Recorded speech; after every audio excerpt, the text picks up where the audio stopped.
Cast is now starting. All attendees are in listen-only mode. Good afternoon or good morning, everyone, depending on your time zone. Thank you so much for joining us for our latest webinar.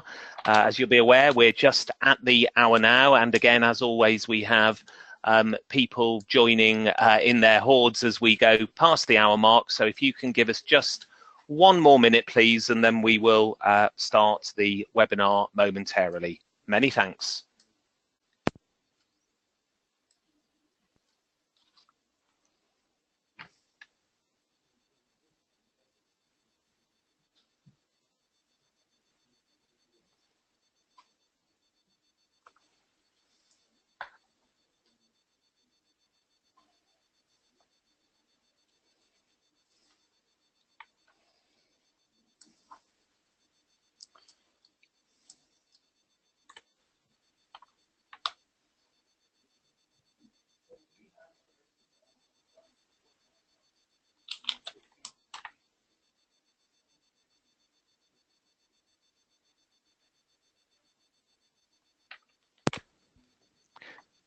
So again, good afternoon and welcome to everyone who has joined us this afternoon for our webinar. We very much appreciate you being on the line today.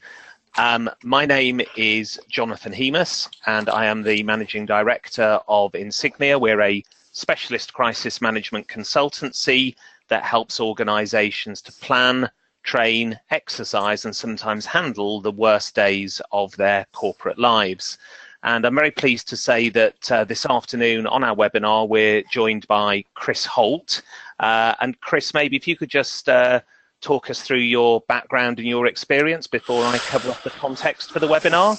Of course, and thank you for having me along, Jonathan. So my name's Chris Holt. I'm the Managing Director of CHC Global, which is an insurance broker and a consultancy. We provide advice to organisations and individuals on the management of terrorism, political violence and kidnap for ransom. Me personally, in the last decade or so, I've been primarily engaged in the insurance industry, working internationally with large organisations, helping them come up with measures primarily to manage terrorism or kidnap for ransom. And that's often been around developing crisis management plans, which is where Jonathan, you and I have worked together. And my first career was as an officer in the British Army, where I served for about 10 years, primarily in bomb disposal and counter-terrorism roles. Excellent. Thanks, Chris. I've just got a message from someone saying they're seeing part of an additional screen, looks like a website. I'm not sure whether that's something that others are seeing. It's not on my screen, and Chris, I'm assuming you're No, it's not on mine. Yeah, just the slides I'm seeing. Fantastic. I've got a message back saying it's all sorted now. So that's good news. We don't want crisis within the webinar. So moving into the webinar. So what we are going to be talking about this afternoon is managing terrorism risks, giving you some insights and then some practical actions you can take to help protect your organization from a terrorist incident. Clearly it's a somber topic, but given the fact that we actually have more people who have joined this webinar than any other previous webinar, it clearly is a subject that is on lots of people's minds, so it's clearly well timed. I wanted to begin this session by giving you some context and some background before getting Chris to share some of his insights. And this is a guy that some of you may have heard of, many of you probably haven't, but he's a guy called Rick Rescorla, and he was the Vice President for Corporate Security at Morgan Stanley on the day that the planes hit the Twin Towers. There's a really interesting story behind Rick. He was also working at the Twin Towers in 1993 when there was a truck bomb placed in the basement of the South Tower.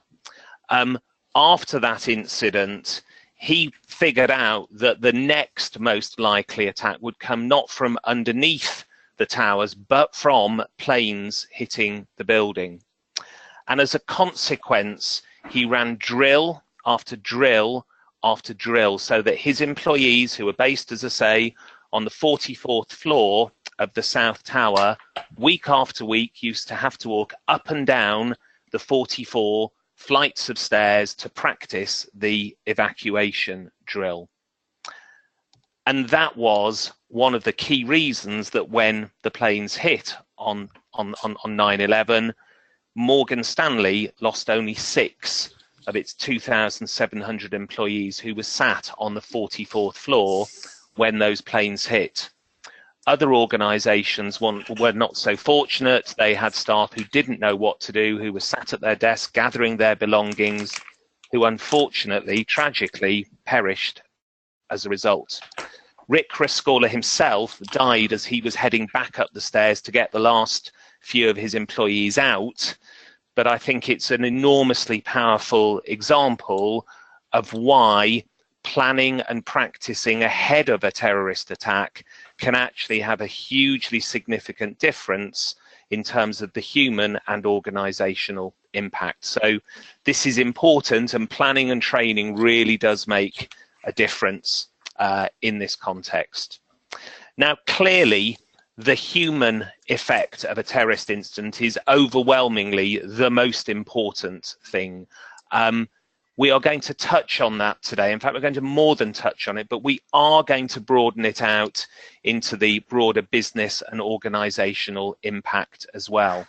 And the business impact can be severe. If we look back in time and the Lockerbie crash, that Lockerbie crash was really the final incident that put Pan Am out of business altogether.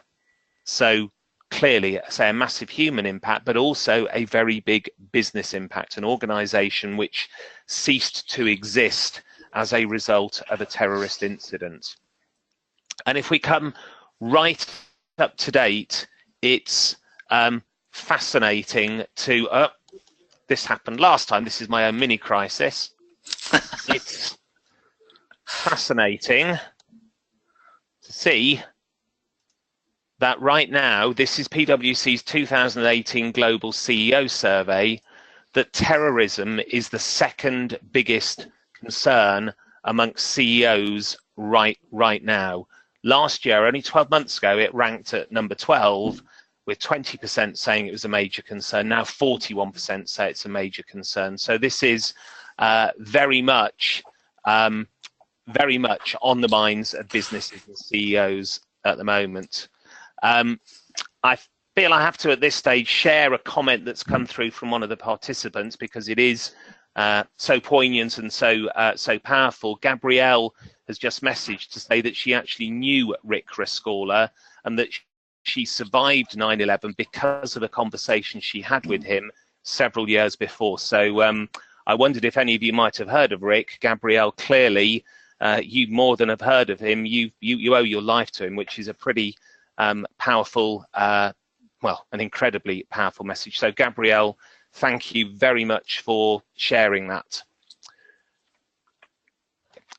Sorry, I got a bit of a glitch here. We'll do it one slide at a time.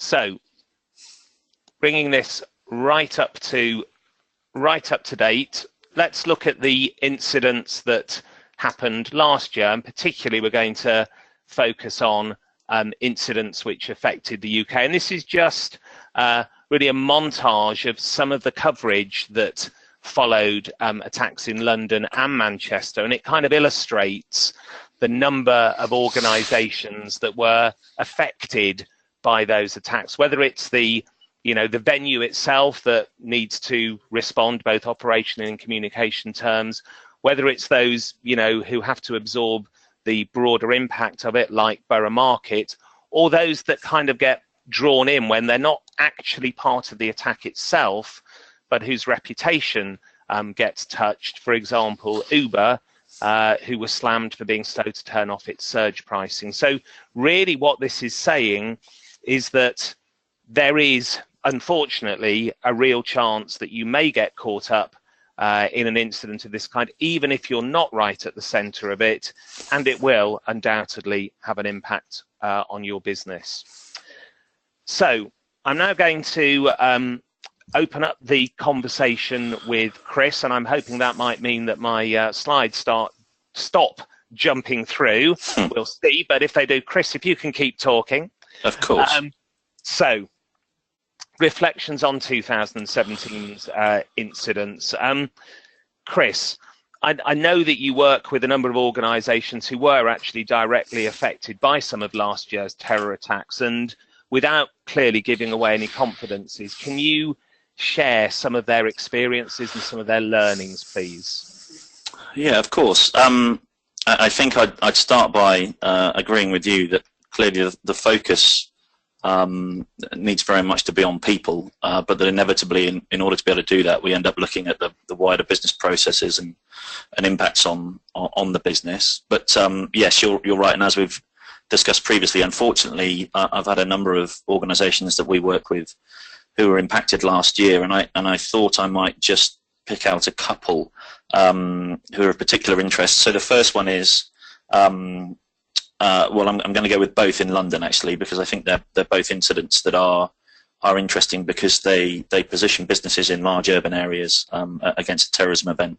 So firstly, during the Westminster Bridge attack last year, we had a hospitality client who was sadly directly impacted. They had an individual who was involved, and then during the London Bridge attack, we had a large financial services institution whose London headquarters was inside the cordon itself for around 2 days. Just explaining briefly what happened to both of those before we go into perhaps some of the lessons. And the reason I've chosen it, really, the hospitality client was quite interesting. They were not actually anywhere near Westminster Bridge. They're located about, as the crow flies, about 500 metres away from Westminster Bridge. So one might assume not involved. But they learned about the event on social media. Because they're open to the general public, they conducted what one might refer to as a partial lockdown. I think we can all remember, those of us who are in London, that there was unsurprisingly a lot of uncertainty, so they did this partial lockdown and then went into a process of trying to account for staff and visitors, and that included kind of physical checks across their estate, and also they had a call tree that they ran with their staff. They were a number of hours into running that check on their staff, which actually took them beyond the end of the incident, but they felt they ought to continue running it when they had a visit from a Metropolitan Police team who informed them that someone who they had responsibility for had been directly involved and had been seriously injured on the bridge. And then we went into a process of working with them to do both family liaison with the family of that individual, and also, as you can imagine, there was some interest around, well, significant amount of interest around who the individuals were that had been impacted at the Westminster Bridge attack. And there was a certain amount of activity, communication activity, to ensure really that the brand and reputation of the organisation didn't get above the parapet where it became an interesting part of the story. So that was Westminster Bridge. Mm-hmm. For London Bridge, and London Bridge was a tragic event, which of course happened at the weekend.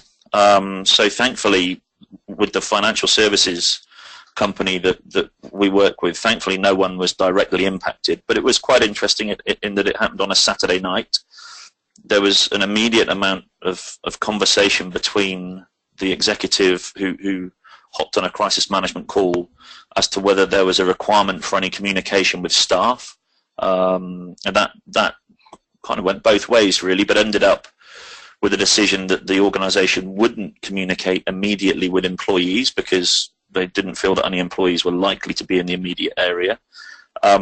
We had a crisis management team that sat on Sunday morning, which was a remote crisis management team, so executives sat at home, and we deployed some operational staff for the company to the cordon itself. And then in the days that followed, the organisation activated its disaster recovery site. But actually what we found, having activated their disaster recovery site, was that not many people actually went there. Most people either worked from home or frankly managed their day through meetings and the use of mobile devices. But it was very interesting to see that running alongside the kind of business continuity management recovery piece running alongside a live crisis management piece.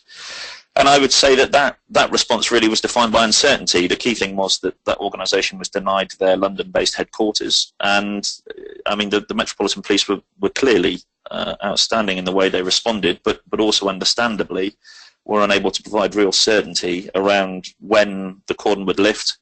And as it happened, it lifted rather unexpectedly. So those are the two examples that I think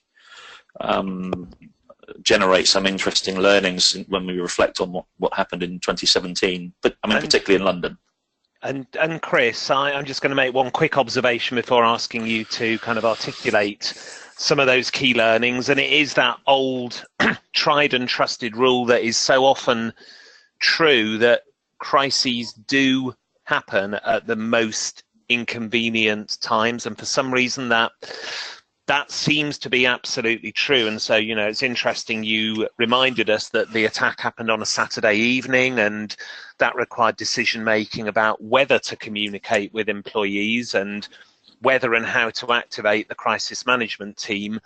I would just reflect again and advise, you know, all of the people on this webinar, make sure your plans cater for having to respond at the most inconvenient time. And again, it's really obvious, and it's said many times in many crisis management presentations, but do you have the means to reach your crisis management team and activate them at 4 o'clock on a Sunday morning, or you know, midnight on Christmas Eve? Has your plan catered for that? And then the other, that's the activating the team. There is then, and you know, go through the process of thinking, how would I communicate with my employees on a Saturday? Quite easy, or easier to do it in the week. It may not be quite so easy if it's at the weekend. So just things to really bear in mind and not find out in the heat of the crisis. And but before we go on, John, a really interesting kind of follow-on from that was we asked staff from the financial services institution afterwards about the response, and one of the things that came through very clearly was that they actually would have liked for the organisation to have communicated with them on Saturday evening, even though, as it turned out, nobody was impacted in any way. Very definitely the expectation on the part of the staff was that they really wanted to be communicated with, so that they knew that the organisation was aware of it. And also they asked for rehearsals. So we've ended up running not just desktop, but actually rehearsals of evacuating the building. The staff were very much engaged and wanted to be communicated with. Interesting. Okay, so Chris, maybe then moving on to some of the other key learnings from those incidents. Well, I think the challenges were fairly consistent across the board, really. So not so much from the financial services organisation who are out of their office, but from all of the other organisations that we've dealt with this year and well last year internationally. I think the process of effectively locking down one's physical infrastructure is something that really needs some thought and some rehearsal. You know, it's a complex operation to effectively lock down a building and to subsequently provide a kind of evacuation plan, if that's a term that I can use, whether that's evacuation or shelter in place is often used. And I think that effective lockdown and evacuation is something that really is almost always something that we pick up on, which could be done better. I think also the rather, some people often think is simple, but it's really not. The process of accounting for staff and visitors quickly is difficult. And I think not just the process of how you're going to account for staff and or visitors, but also at what point you're going to escalate if you can't find those individuals. So there is nothing more concerning for a next of kin sat at home if they get a phone call from work, say, you know, during a major incident, saying we can't find your spouse or partner. So it's not only about having that process for accounting for people, it's also understanding what the escalation points are. I think those two issues, the effective lockdown and the accounting for staff, particularly given the types of threats and risks that we've seen manifest, not just in Western Europe, but also elsewhere, North America and elsewhere, I think those two things are the consistent challenges that we're seeing with the organisations we work with. Yeah, okay, makes sense. And Chris, why, in your experience, why did some organisations respond better than others? Well, I think it's a very interesting question, and I suppose I might go back to what good looks like, what we've seen organisations who have responded well, what they seem to be doing. So I think the first thing to say is that an acceptance that you can only do, you can only do what you can do. You can't control all circumstances in this type of a crisis. So an organisation that's comfortable with the fact that it's operating at best effort seems to be something that defines those organisations who we work with who've done well. I think having the forethought to look at what are reasonably foreseeable acts is important. So we all quite reasonably have acts for denial of our infrastructure because of fire, flood, power outage. We all have evacuation plans for fire and other things. I think looking realistically at the threats and risks is something that seems to be consistent with those organisations who respond well. And then the having a plan. So interestingly, there are a number of circumstances with organisations that we've seen where the plan that they'd produced actually ended up being entirely unhelpful, but it was the process of having produced the plan which was the most helpful thing of all. So I think that that process of producing the plan is key. Would it help if I just pick out those 5 things that good looks like in terms of responding to these types of events, Jonathan? Fire away, Chris. Yeah, that'd be great. So I have landed on 5 things really that we're seeing consistently. The first 2, I suppose, I've hinted at. So the first one is having an effective lockdown plan. Now that's not just a binary plan of building open and operating as normal and/or building closed.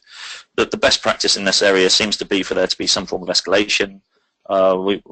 There's a couple of organisations we work with who have this 3-step approach, which is for an alert, for a prepare, and then lockdown, and that actually seems to work quite well. So the alert phase might be if there's something going on somewhere in the city, prepare being it's confirmed that there is some kind of marauding terrorist attack, or even it could be rioting or civil unrest, and then lockdown, really when we want to not allow anybody else into the building.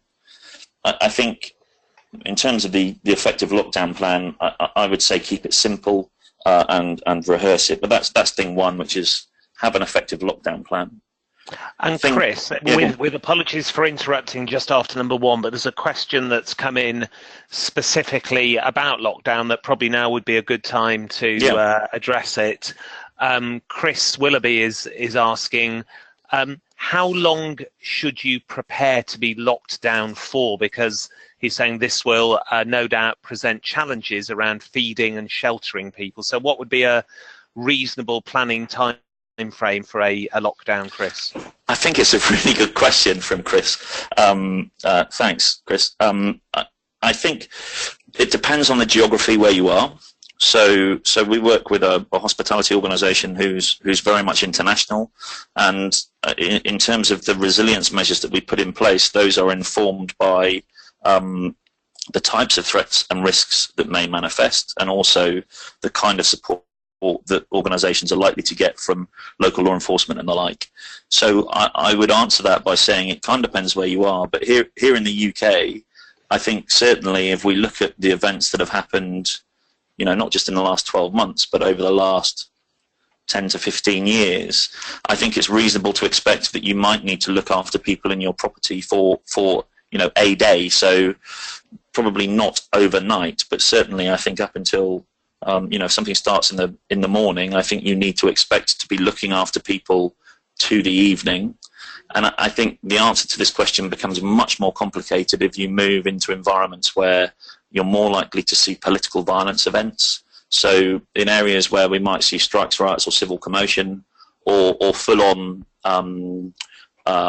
or political violence around a regime, then potentially you need to be able to look after your staff and potentially guests for a number of days.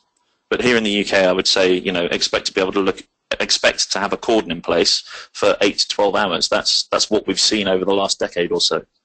Thanks, Chris. I'll let you get back to item 2 on your 5-point list. Yeah, no, I will get through them, Jonathan, don't worry. So item 2, I think, is having a plan, and not just a plan, but multiple plans to account for people.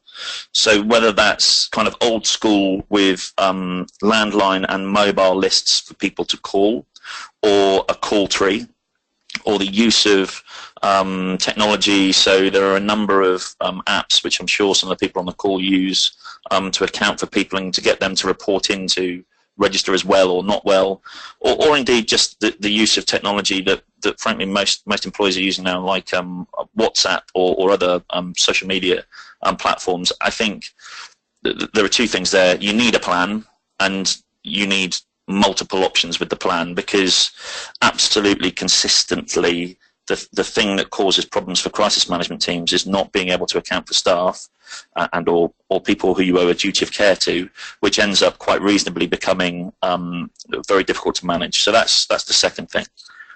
The third point is having clarity on who the crisis management team is going to be and where they are empowered to act.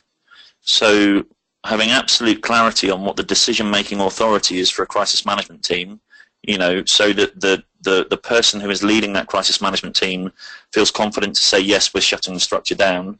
And, if that's a trading floor, we're stopping trading. Or if that's a retail outlet, shut the tills, we're stopping trading. Empowering the crisis management team and ensuring there's clarity on who it is very definitely a consistent theme of people who seem to perform well. On the communication side, and you know that I would never drift into your realm of expertise, Jonathan, but it seems to us that people who get this right seem to communicate on a little and often basis. So there's not large gaps where people can start to get worried. And even if it's a message that goes out to staff that says, nothing's happened in the last 30 minutes, but we're still tracking the situation, we'll update you as soon as anything changes, that seems to be very reassuring. And then the final thing I'd say is the organisations that rehearse, having a plan and having done a rehearsal, it's almost certain that the plan isn't going to be what you need, and almost certain that the rehearsal isn't going to be the way that it'll pan out. But the process of doing rehearsals seems to derive significant benefit for those organisations that do so. So that's what we think good looks like in terms of having, and actually that's not just for terrorism. I'm sure others on the call will agree that's a pretty, those 5 pillars, a lockdown plan, be able to account for people, know who the crisis management team is, communicate regularly, and rehearse, actually work for a whole range of other issues as well. So there's no secret to getting this right. Fantastic. Thanks, Chris. So I'm going to give Chris a 2-minute break whilst I go through the next slide.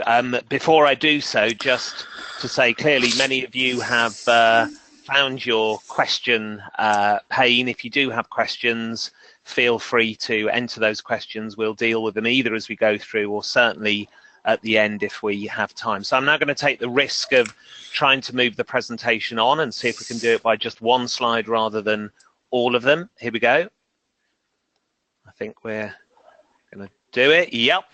Excellent. So I wanted to give you a very personal communicator's perspective on how it feels like to be operating at the heart of an extended incident and the aftermath of that incident. And this is from Amanda Coleman, who's head of corporate communications at Greater Manchester Police. And she kindly agreed to give us her thoughts about, as I say, what it felt like and what her advice and insight would be for others who might find themselves in such a situation. And of course it's textbook, but it's also borne out in practice. Amanda's number one piece of advice is that amongst all of your priorities and all of the tasks that you need to take on, the most important is always supporting victims and their families. Nothing else is more important than that.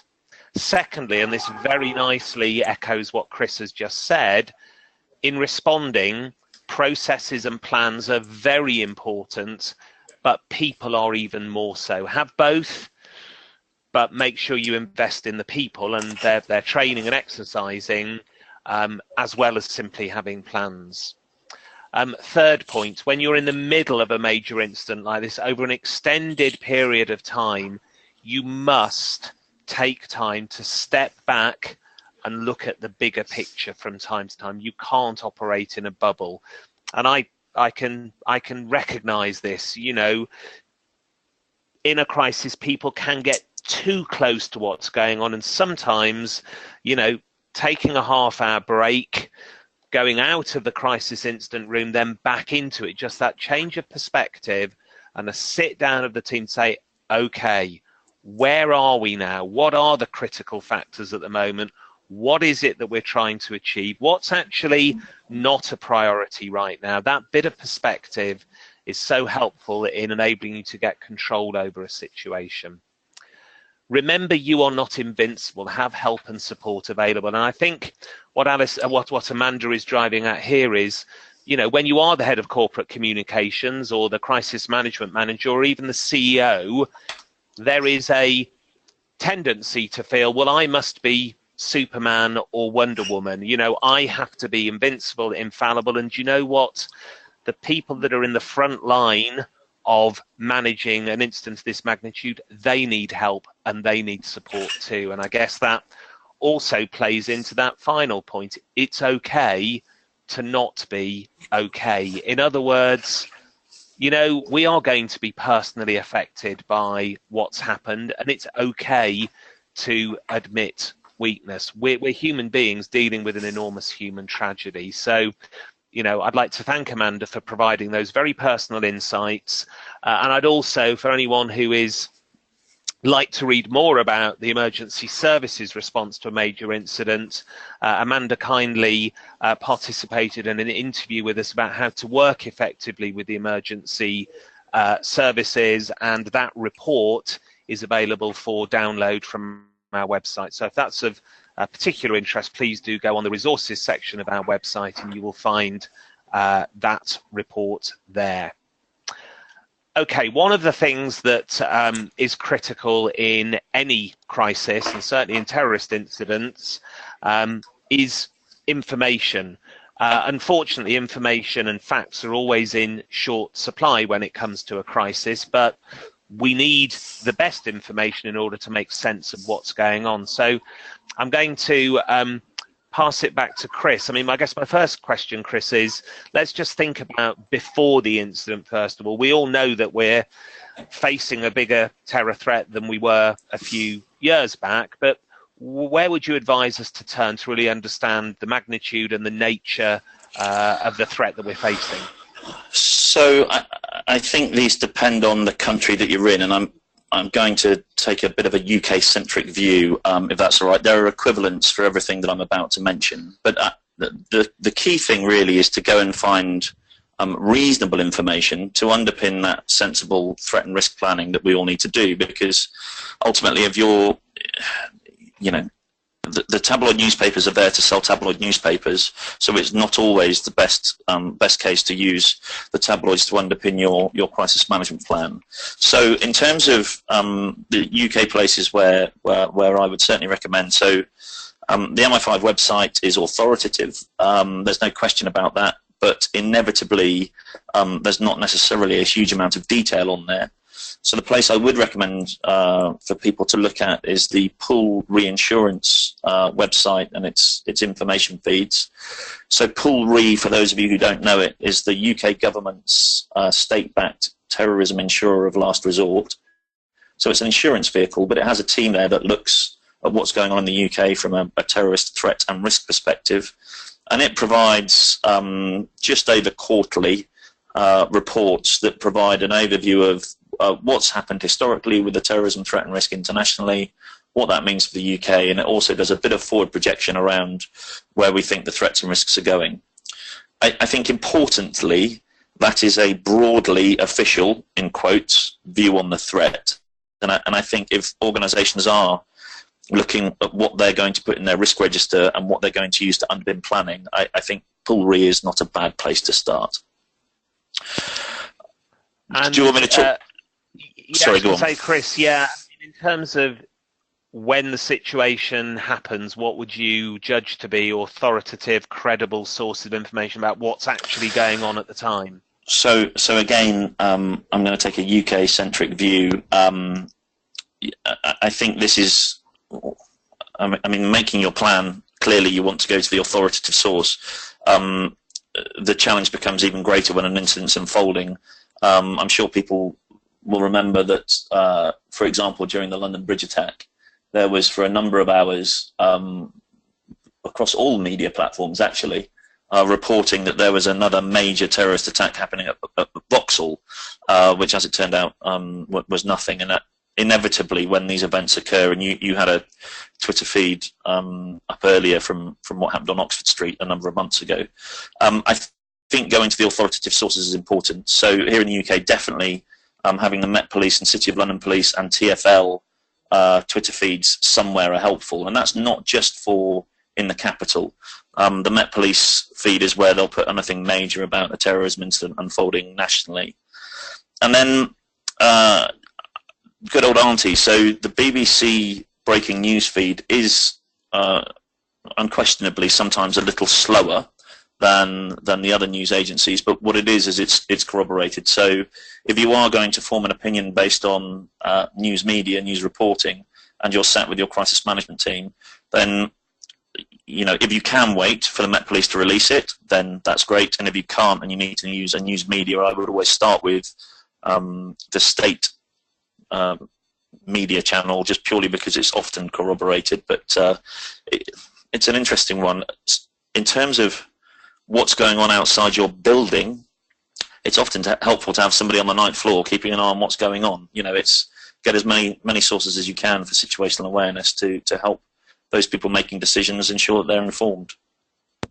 Great. And if I can just briefly add to what Chris has said about, those external sources of information, just to emphasize that in terrorist incidents in particular, but all crises, there will be an absolute avalanche of stuff out there, people talking about the incidents. And if you try and monitor or respond to or make sense of everything, you will end up paralyzed because you'll have so much information, much of it conflicting. So I think one of the best pieces of advice is to kind of ignore as much of that noise as possible and stick to those credible, trusted sources. Otherwise you'll be unable to act due to the sheer weight of information. And clearly do not communicate anything, as an organization or as a leader that you do not know to be true, or at the very least,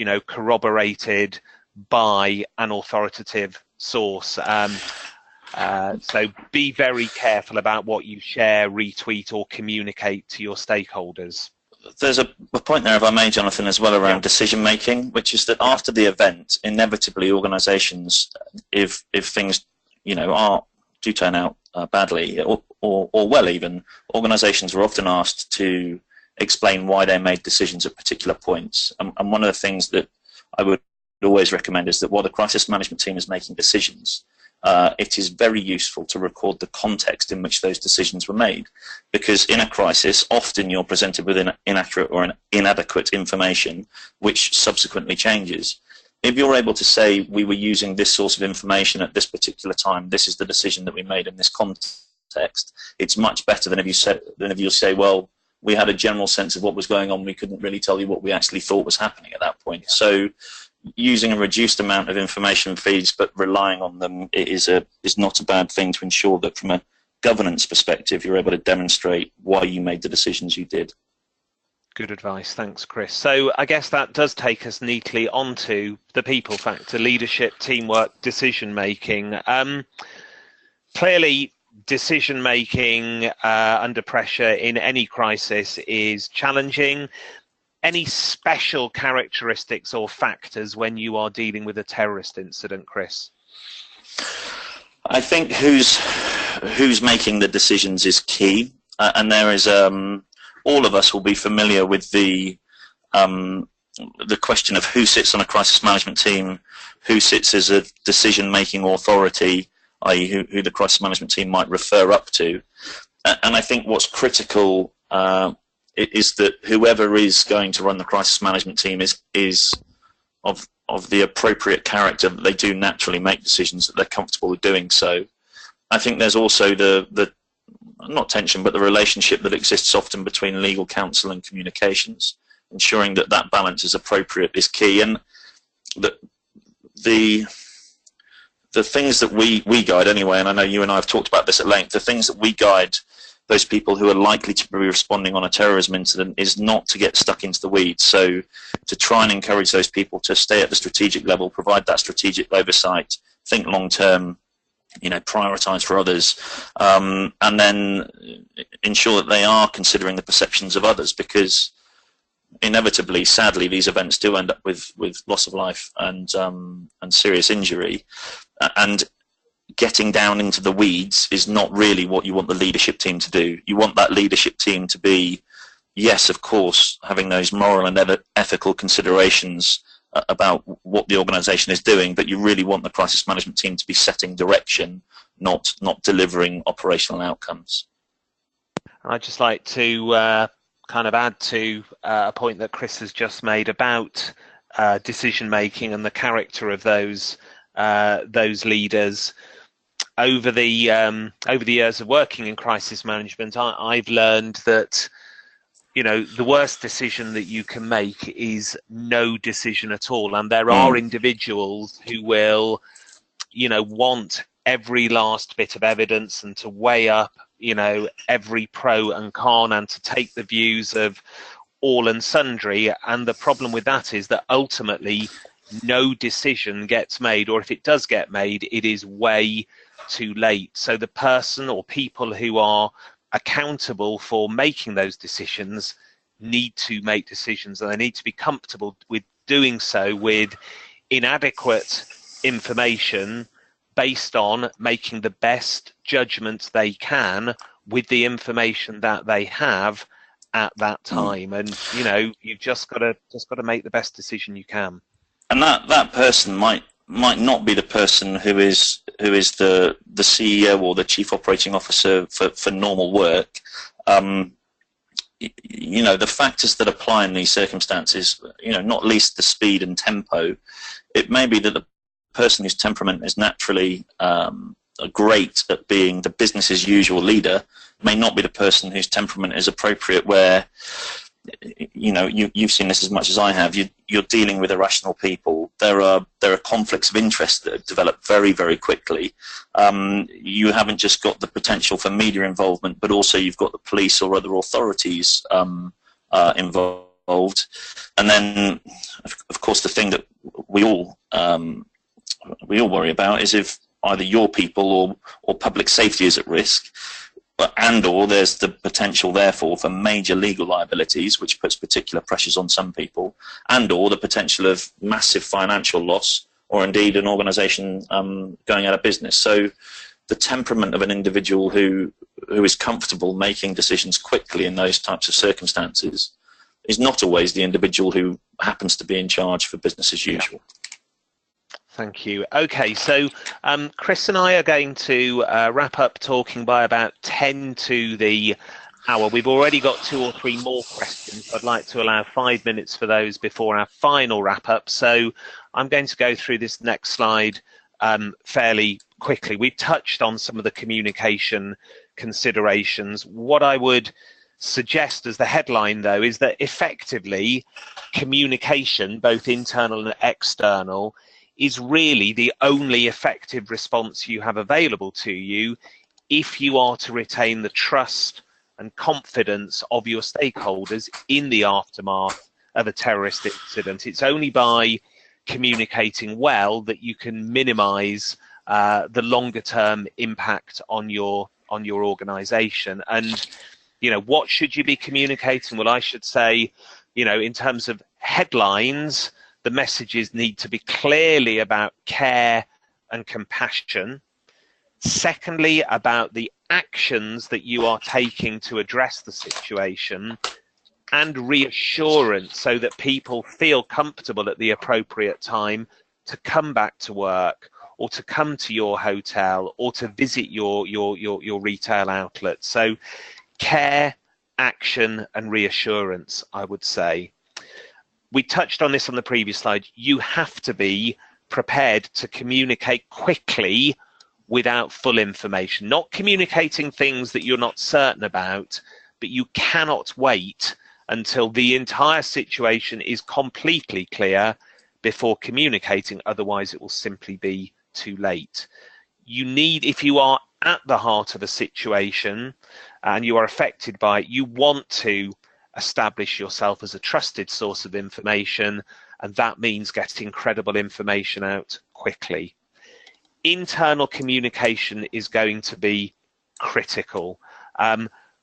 As always, be advised though that anything communicated internally you should treat as external communication anyway.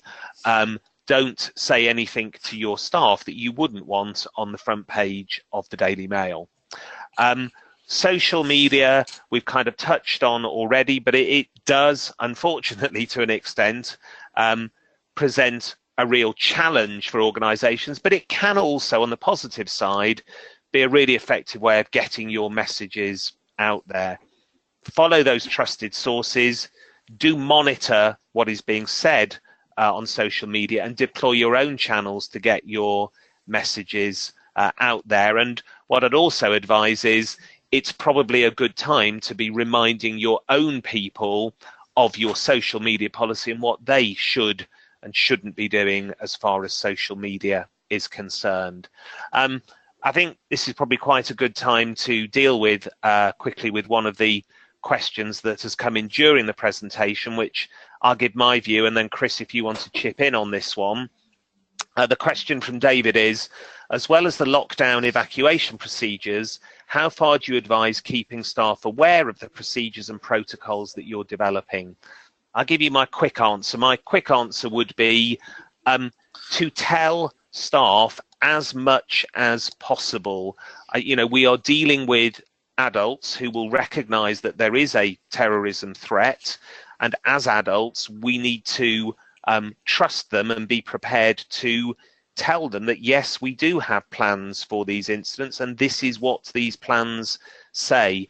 I don't advise that you should or even need to tell them every single little wrinkle and procedure, but if the plans are to be effective, they will require your people to do certain things, and unless they have been pre-briefed, they are unlikely to be able to do them. And they will feel reassured by the fact that you are taking this seriously and preparing for it. But your view, Chris? Yeah, I would agree wholeheartedly. So for a lockdown and evacuation plan, I would say that in the same way we accept in our working environment that we have a plan for evacuation that might be useful for a range of scenarios, I would pitch a lockdown and evacuation plan as something which is effective for a range of scenarios. Not just for a terrorism incident, but any kind of security incident, anything that might be a riot or something going on in terms of civil commotion. And I would communicate and rehearse that. So we work with a major insurer who they do an evacuation once every 6 months, and they rehearse a lockdown and evacuation once every 6 months as well with their entire staff, so floor by floor. And this is a major insurer here in London who twice a year do a complete lockdown and evacuation. The only components that I would say are that we haven't communicated to staff in that circumstance are there is a process that they have for letting people in through a kind of airlock, if you like, through their service delivery entrance. If somebody approaches the building, it's locked down and is clearly in distress. They don't widely, and this is a number of organisations actually, they don't widely publicise that they have a process for that. And equally, if an individual who's in the building and it's locked down is distressed and feels they need to leave, for example, because a loved one is nearby, there is a process for letting them leave without compromising the safety of the whole building, but that's not publicised either. Makes sense. And again, that's a great segue through to one of our final slides, which is what can you do to prepare for the worst beyond acting on the advice you've heard from Chris earlier. And I'm going to go through this quickly because you'll see on the right-hand side, we've actually produced a report to accompany this webinar, which is on our website now and will be downloadable following this session, and we'll send you a link to that. But in summary, some of the key things it advises you to do to prepare ahead of time is to think the unthinkable. This is a hugely troubling and upsetting thing to consider, but now is the time to consider it rather than have to muddle through should the worst happen. And we know that unfortunately it is a realistic risk that could affect our organisation. So you have to go to those dark places in order to be ready to do and say the right things should the worst happen. Scenario planning, hugely helpful in walking through with your senior or crisis management team, all the key people, HR, legal, communications, etc. How would we respond if this happened? And it's a good kickoff for a planning process. Develop a plan, and the top line advice here is you should, and I'm sure most, if not all of you, have a crisis management plan. Don't make your terrorism response plan kind of completely different to your overall crisis management plan, but do have some terrorism specific checklists and actions that are uniquely relevant to terrorism, but have that sitting within the framework of your normal crisis management plan. Prioritize people planning. You know, what resource will you need? Do you have access to trauma counselling? Will you have enough people available to man your switchboards? Prioritize planning for people. Prepare for social media. It will go crazy in the event of a terrorist incident. How are you going to make sense of that information, and how are you going to deploy your own social media channels? And finally, per Chris's previous comment, rehearse. You know, take Rick Rescorla's example and make sure that, you know, God forbid, if the worst does happen, your team, but also your people, have had several rehearsals and know what is expected of them should an incident occur. Okay, we have just 3 or 4 minutes for questions before I want to just talk about a forthcoming event. So let's take this one. So from Hamadi, doing rehearsal or drills definitely is the way forward to evaluate effectiveness of plans. However, it would be a challenge to have multi-agency doing the rehearsal or drill, as there would be clashes of jurisdiction. So let me give you my first thought, and then Chris, happy to take yours as well. I guess one of the broader things I would say is, yes, what is clear is that in a major terrorist incident, you are not managing this crisis on your own. This is going to involve multiple partners.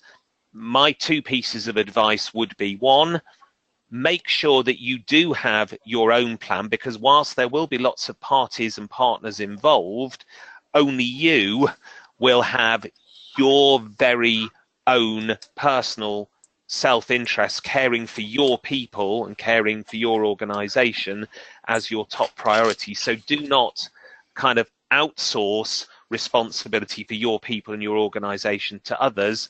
And the second, I think, critical point is absolutely kind of playing to Hamadi's question. Beforehand, understand how those who the third parties are and what they are likely to do themselves, and build some relationships beforehand. Chris, I hope I haven't stolen all of your thunder there. I suspect not, but what would you like to add to that? No, I think it's a very, very fair question, actually. I mean, from a UK context, I'm, you know, over a decade out of date, but I can tell you that the responses to these types of events, you know, and the various types of scenarios that might occur, there is a huge number of agencies that are involved in responding on a formal basis, and therefore, Hamadi, you're quite right. It's difficult to involve all those people. So I think you do have to focus on what you can do. So that priority, which is make sure you can look after your people, those who you owe a duty of care to, is top of the list, but also make sure that you don't identify as a problem for the people who are trying to resolve a terrorist incident. So, if part of your plan for looking after your people, if it means that also those people are safe and somewhere out the way so that the police or security forces can respond, I think is important. I also think there's an international point here, which is that not all responses to terrorism are the same. Probably not helpful to pick out anyone in particular, but different countries have different counter-terrorism forces and different ways of responding. And I would echo what you say, Jonathan, which is that whilst if you can get involved with whether it's having police to come and explain what they might do or fire service come and explain, I think there are some geographies where going back to the question earlier about how long do you plan on being on your own for, there are some countries and geographies where if you have offices or operations there, you need to be planning on rehearsing for not just what happens in the immediate aftermath, but also, and then how are we going to manage for the 2 or 3 days it might take for everything to calm down afterwards. Great, thanks, Chris. Okay, we're just going to take a couple of minutes to tell you about an event we're holding in March before summarising and finishing the webinar. So on March the 6th at the Churchill War Rooms in London, we will be holding 2 live exercises. These are some photos from the event we ran last September. I think a number of you on this call may actually recognise yourselves from those photos. It's a free event. It's an opportunity to rehearse your own crisis management skills with peers who have similar interests but coming from a very diverse range of organisations. And as you'll see from the feedback last time, the 40 people that attended last time found it to be a really valuable session. What do we have planned for our next exercise? The previous one was on dealing with cyber threats. Well, Chris will be joining us again because one of the scenarios we're going to cover actually in the afternoon of the 6th of March is terrorism. We're creating a realistic terrorist scenario with an opportunity for you to practice your skills, decision making, thought processes as to how you would respond to such an incident. And in the morning, we are going to consider a very different kind of crisis, but certainly one which presents significant reputational risk. And it is what we're calling inappropriate behaviour, but which probably could be subtitled the President's Club issue. So everything that's happened since the Harvey Weinstein scandal emerged, and that's come to showbiz, it's come to politics, and it is now very much coming to business, as I say, as the recent President's Club incident showed. And the behaviour and the culture and the ethics of business and leaders within business, we believe, poses a major reputational risk in 2018. And so, therefore, our morning scenario is going to be the President's Club. And again, it's very timely. As we've been doing this webinar, there's another ping come through from the BBC saying grid girls will no longer be used by Formula One from the start of the 2018 World Championship season. So we very much see this issue filtering through from, the glamorous world of sport, politics and showbiz and coming to the business world shortly. So invitations for that event will be going out within the next week. We will be limited on numbers. So hopefully you'll be able to join one or other of those 2 scenarios, and we'd very much like to meet those of you who haven't met face to face at that event in March. Thank you for everyone who's joined, but most importantly, thank you, Chris, for being so candid in sharing your expertise. I'm certain everyone has found that incredibly useful. So thank you so much for giving us the benefit of your wisdom. Well, thanks for having me along, Jonathan. I'm very grateful. We will be sharing a recording of this webinar subsequently, and as I say, there's an accompanying report which you will be able to download. I say we do hope you'll be able to join us on March the 6th in London. If not, there will be further events later on in the year, and there will be a webinar coming your way in April. So again, thank you all so much for joining us, and I wish you a peaceful and crisis-free afternoon. Many thanks.